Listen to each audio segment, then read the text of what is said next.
Kaze mwese mu isaha y'agaciro. Welcome you all in the hour of value. Abakunzi b'isa y'agaciro mwongeye kandi kwirirwa. The friend of our value, how are you? Amahoro Yesu Kristo abane namwe. May the peace of God be with you. Shalom mwese ku migabane muherereyeho. Shalom, and wherever the continent you are in. Muri kumwe na Gt Poul Gitwaza. You are with Apostle Gt Poul Gitwaza. Na Joseph Rwibutso. With the Joseph Rwibutso. Reka dusenge hanyuma dutangire. Let us pray and then we'll continue. Turagushima mwami. We thank you, Lord. Ugira neza. You do good. Urakiranuka. You are righteous muri byose. in everything. Tugiye kuganira. We are about to talk uvugane natwe. and speak to us. Umwuka wawe wera. Let your Holy Spirit aturinde. Protect us abane natwe. and be with us. Mu izina rya Yesu. In Jesus' name. Amen. Amen.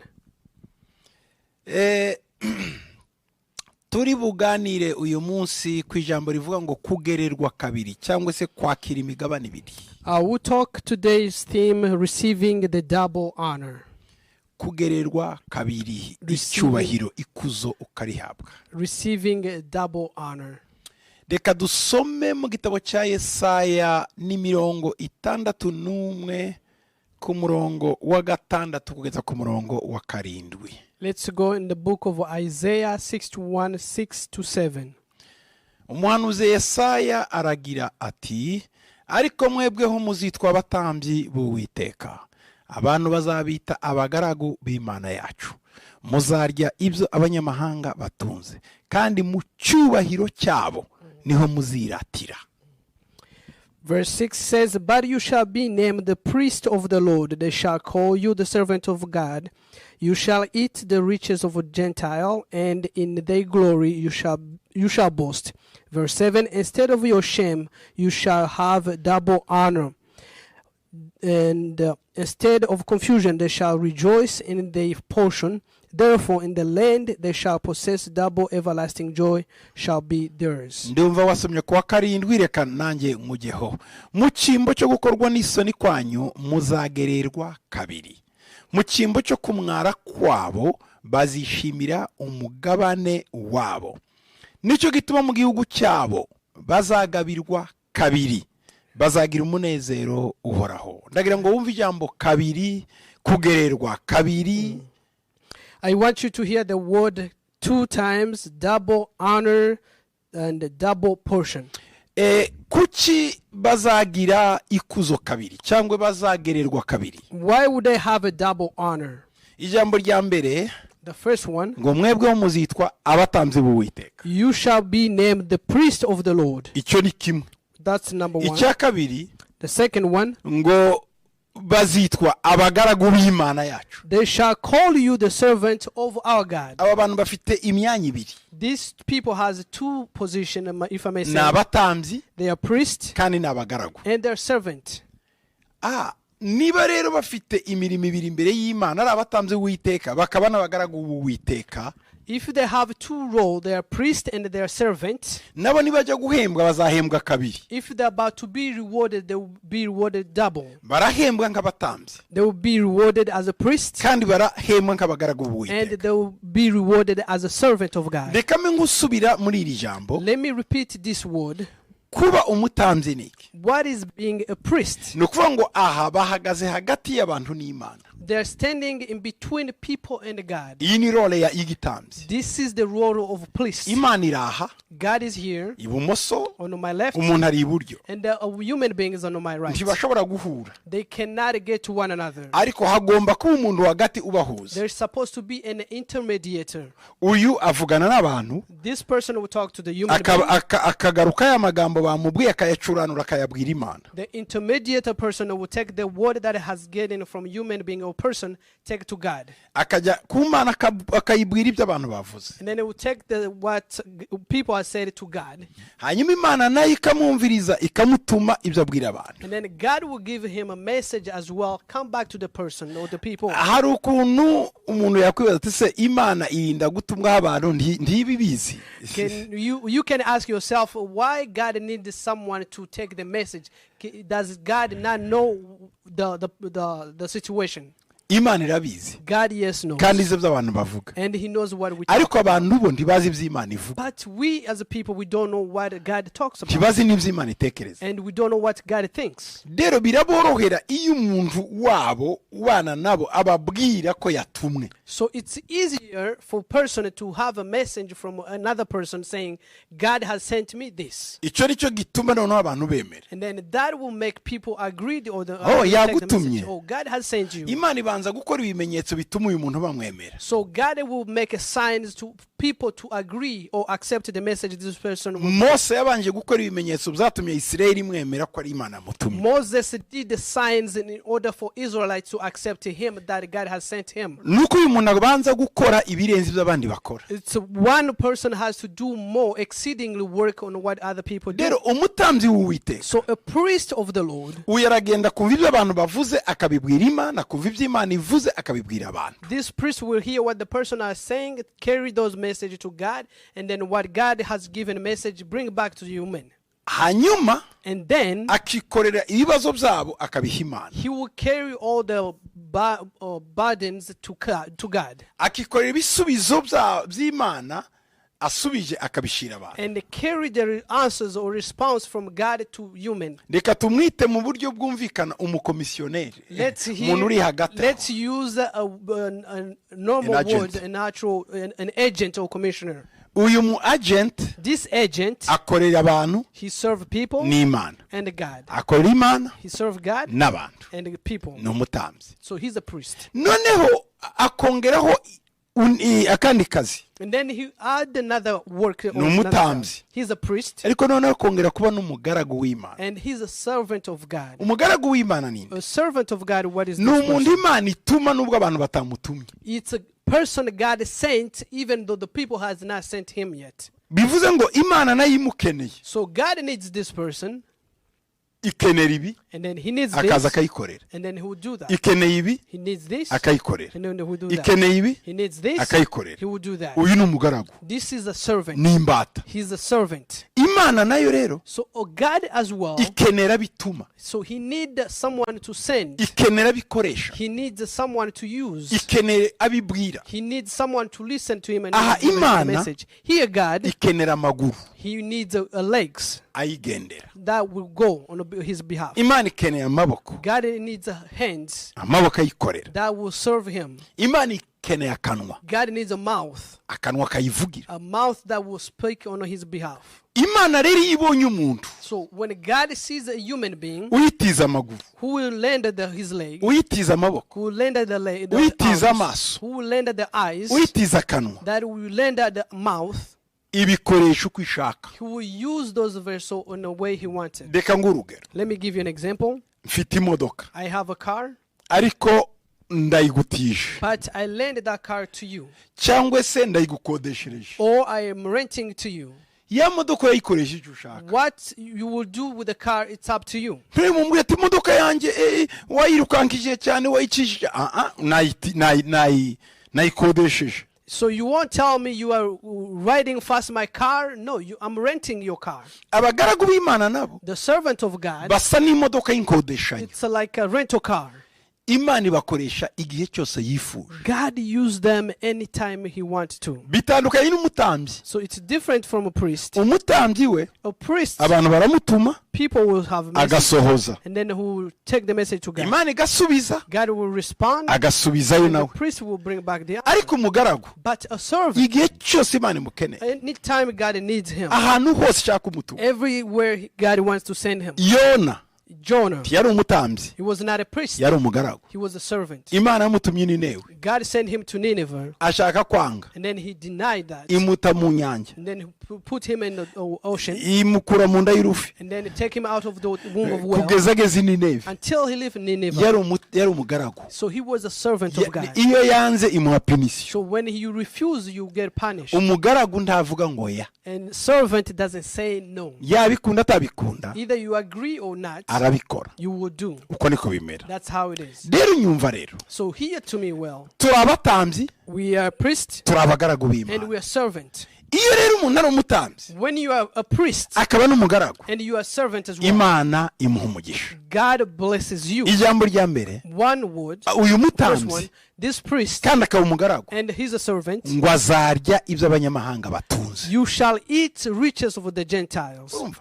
Uyu azarya ibyo abanyamahanga You batunze. shall eat the riches of the Gentiles. Icya kabiri, The second, icyubahiro abanyamahanga bafite niwe uzakiratamo. and they glory you shall boast in it. Bivuga ngo Which means ararya ibyabo he will eat theirs, kandi yambara icyubahiro cyabo. and then he will close the Abami glory. b'amahanga The kings of foreigners, bazamutura ibyabo. they will bring offer to him. Icyo gihe ninde mukuru? Who is the above the other? N'uturwa cyangwa n'utura? The one who's being offered or the one who's offering? N'uturirwa. It's the one who's being offered. Uyu muntu rero bagiye guturira This person who's about to be ni offered, abami, they are priests. nibo bamuha.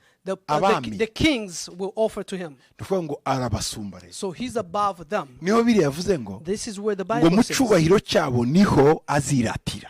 This is where it says, on their glory you shall boast.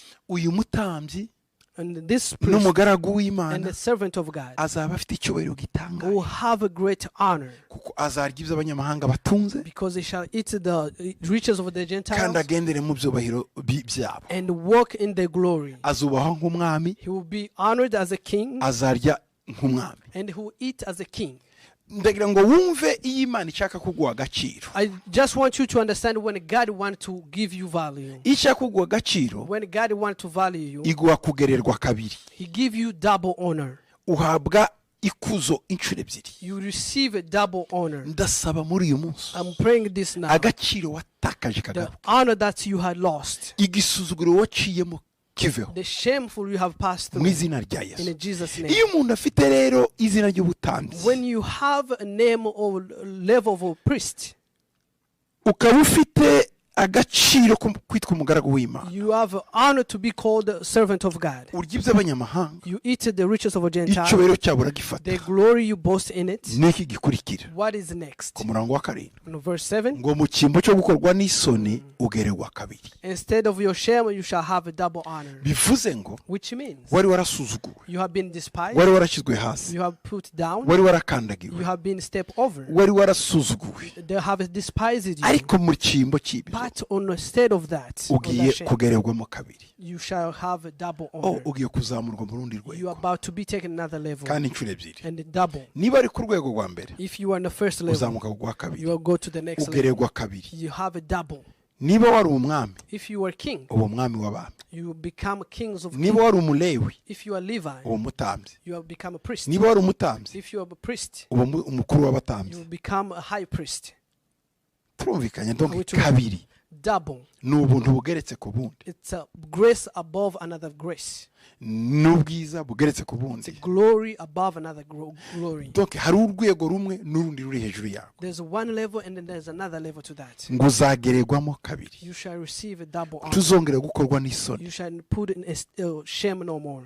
Gukorwa n'isoni kwawe To be put on your shame, uzabikurwaho, they will be taken away uhabwe icyubahiro and kabiri. then receive double honor. Uzaba respect, You will be respected. abantu bazakubaha. People will respect you. Niba bakubahaga rimwe, If they will respect you once, bazongera ubwa they kabiri. will respect you twice. Ni nk'umuntu wari guverineri, It's like someone who is a governor, none bwacu akaba perezida. and then now you become a president. Glory cyangwa se ikuzo baguhaga uri guverineri The glory or the honor they will give you as a governor ntiringana no kuba perezida. It's not compared to the honor you will receive as a president. Ugererwa kabiri. You give a double honor. Icyubahiro cy'ubuguverineri The honor of a governor, cyiyongeraho icy'ubuperezida. it will become more when you become a president. None ukaba ari guverineri perezida. You are governor and then you go to the Kuba president. guverineri byonyine ni icyubahiro. To be governor, it's honor. Kuba ambasaderi, To be an ambassador, bwacu ukaba minisitiri, and then you become a minister. babyita gute? What's the Bamwita name? minisitiri, They call him minister, ambasaderi. ambassador. Niyo yavuye ku ntebe, Even though he's not long on that icyubahiro position, cy'ubuambasaderi kigumaho. he will remain with that position as an Ariko noneho ambassador. ibaze iyo uvuye ku ambasaderi Imagine when you become more than ambassador, ukaba minisitiri, you become a minister. wubahwa kabiri, You have a double honor. ugererwa kabiri. You have a double honor. Okay, ngo mu cyimbo cyo kumwara kwabo bazishimira umugabane wabo. Instead of your shame, you shall receive a double honor. Mu cyimbo cyo kumwara kwabo, confusion. Instead of a confusion, you shall rejoice their portion. Nukuvuga ngo hari undi mugabane kandi Here there's another portion. mu kimwaro Instead of confusion, havamo kunezerwa. they shall rejoice in their portion. Mu cyimbo cyo kumwara Instead of confusion, wishimira umugabane. you shall rejoice in that portion. Niba wari waramwaye, If you have been warakozejwe isoni being n'abantu, despised of waracishwe bugufi, they have been overstep over you. Imana irakora God works ukava mu kumwara, will take you from that confusion or shameful, hanyuma ukakira umugabane w'abahawe umugisha. and then you receive a portion of those who are blessed. Yaravuze Elizabeth had said, ngo abazabyumva bazishima, bazatangara. those who will hear this, they will be amazed. Yari yaramwaye He was shameful kubera ubugumba, because of barrenness. ariko abyaye Yohana Umubatiza But when she gave birth to John the Baptist, wari umunezero. it was joyful. Hana yaravuze ngo Hannah said, wari ingumba, the one who was barren, ngo yabyaye karindwi, he has been given birth 7 times. ngo ikura ku cyavu ikicazanya n'abanyacyubahiro. Take you from the bottom, take you to the level of honor. Bivuga ngo uva hariya mu gisuzuguriro You take out from the shameful ukajya mu cyubahiro. and then go to the great honor. Yesu ashimwe cyane. Praise Lord. Umva mwene da, Here kuva hariya to go from there muri kiriya cyobo, in that pit muri iriya vu, and that dust, ukicarana n'ibikomangoma. and then you sit on high great people. Uko ni ukwishimira umugabane wawe. That is your rejoicing of your portion. the portion. Unezererwa umugabane wawe. You shall rejoice on that portion. Arongera avuga ngo nicyo gituma mu gihugu cyabo bazagabirwa kabiri. Therefore in their land they shall possess double. Bo ntibazahabwa gusa kabiri, ariko n'igihugu cyabo kizagabirwa kabiri. Therefore, even they're not receiving only double, even their land they possess double. Wowe ubwawe You yourself n'ubuturo bwawe and your land, ni bibiri. there's 2 double. Ni ukuvuga ngo niba wari mu nzu imwe If you are in one house ugahabwa icyubahiro kabiri, and then you receive a double, uzaba mu nzu yari rutiriye, and then you living in a greater house than what ifite you live in. icyubahiro inshuro ebyiri. That's have a double honor. Mu cyimbo cy'icyubahiro And on the behalf of honor, n'igihugu cyawe kizahabwa and kabiri. your land shall possess a double. Ngo inzu yawe izaba iruta iya mbere, Your house will be greater than the other one. akazi kawe kazaba karuta ka mbere, Your work will be greater than the other one. abana bawe ba mbere ba nyuma bazaba baruta ba mbere, The last children will be greater than the other ones. umugisha wawe wa nyuma uzaba uruta uwa mbere. The last blessing will be greater than the first blessing. Gukomera, The greatness, imbaraga, the power, ububasha the mighty bizakomeza kuri wowe, will remain on you kuko Imana yawe because your God irakwishimiye. is pleased with you. Ese watakaje icyubahiro Have cyawe? you lost your honor? Ese watakaje ubumuntu Have bwawe? you lost your human being? Watakaje ubwiza bwawe? Have you lost your glory? Or your beauty? Watakaje agaciro Have kawe? you lost your value? Uyu munsi Today, ugiye kugererwa you kabiri. are about to receive double honor. Bazagushima, They will praise you bagukunde, and they will love you. bazakubaha, They will honor you bakuzamure, and they will lift you. bazakubaha, They will glorify you, honor you, baguture. and then they will offer to you. Uzahabwa imigabane You will receive y'inshuro ebyiri. double Byakire mu honor. izina rya Yesu. Receive this in the name of Iyo Jesus. Imana yakugendereye When God is visiting you, uhabwa kabiri, you receive a double. wubahwa kabiri, You receive double honor. ugererwa kabiri, You receive double honor. urazamurwa. You will be lifted up. Wowe ubwawe n'ibyo utunze You and your belongings. bihabwa umugisha. You will be blessed. Wowe ubwawe n'ibyo ufite You and what you have. bihabwa umugisha. You will be blessed. Ndagira ngo ngusabire umugisha I'm w'Imana. about to pray to you a Ndagira blessing. ngo ngusabire ibitangaza I'm about to by'Imana. pray miracle to you. Imana igukorera ibitangaza. God to do miracle to you. Ngiye gusaba mu izina rya I'm Yesu. about to pray in the name of Ibyo ari Jesus. byose byafunzwe Whatever anything that has been locked bikinguke. to be opened. Mu cyimbo cyo gukorwa n'isoni kwawe uzagererwe kabiri. In the behalf of being shameful, you'll be proved double honor.